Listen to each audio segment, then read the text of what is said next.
Ну, реклама является одной из форм массовой коммуникации. Чтобы избежать ошибок в текстах, как и на государственном, так и на русском языках, должны нести ответственность в первую очередь это рекламодатели и рекламопроизводители. Они должны нести солидарную ответственность.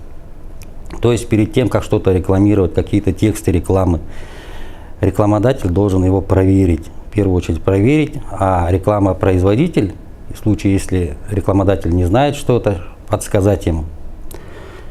Сейчас даже в городе встречается очень много таких ошибок, которые не соответствуют нормам законодательства о языках.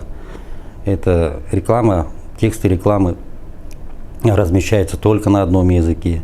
В текстах рекламы допускаются грамматические, стилистические, орфографические ошибки и порядок размещения. Это вот три основные, которые встречаются очень часто. В случае незнания каких-либо норм законодательства о языках, любой рекламодатель может обратиться непосредственно в Управление по развитию языков и архивного дела города Нур-Султан.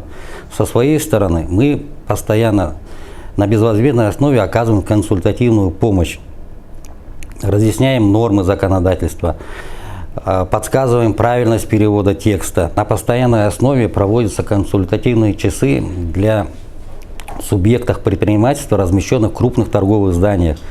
Например, в прошлом году были проведены такие часы в таких объектах, как базары Астаналық-базар, Шапагат, Шарын и других рынках. Всем предпринимателям были разъяснены нормы законодательства, требования норм законодательства о языках.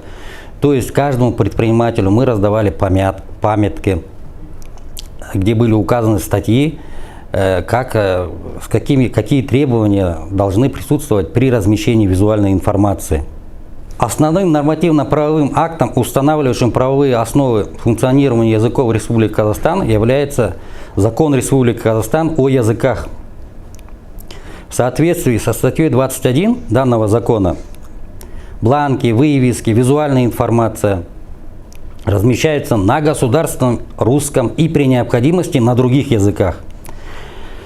Излагается в следующем порядке: сверху или слева на государственном языке, справа или снизу на русском и при необходимости на других языках. При этом размер шрифта должен соответствовать, то есть быть одинаковым. С этой целью управлением подписан меморандум с местной палатой предпринимателя Атамекен, которая всячески оказывает также консультативную помощь, разъяснительную работу проводит с субъектами предпринимательства. Какого-либо административного воздействия для предпринимателей за нарушение норм законодательства о языках нет, так как в 2018 году были внесены поправки, и в законе о языках была убрана статья «Контроль за визуальной информацией», то есть местные исполнительные органы не могут контролировать визуальную информацию.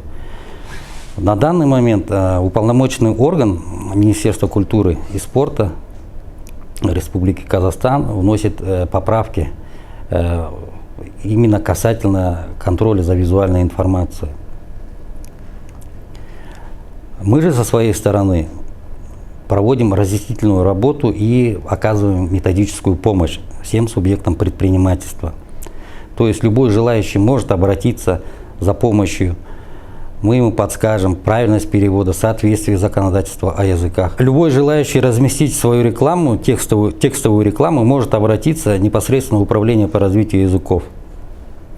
То есть подойти и оставить заявление с текстом, который он желает рекламировать.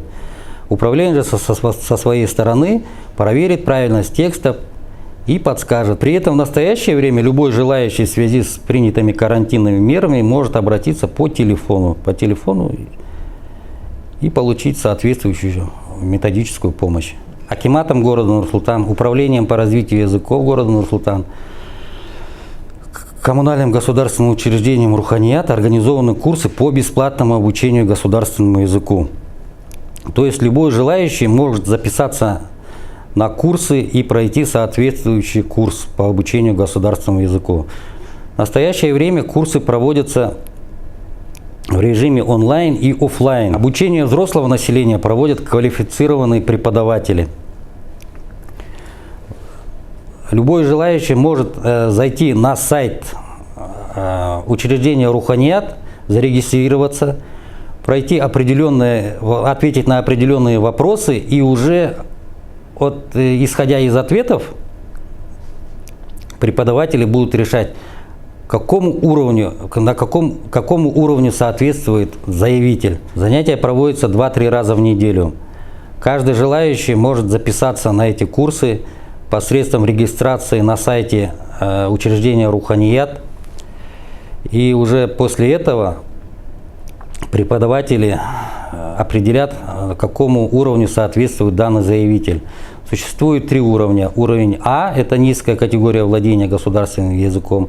Уровень Б – это средний уровень. И уровень С – это уже который владеет на достаточно хорошем уровне.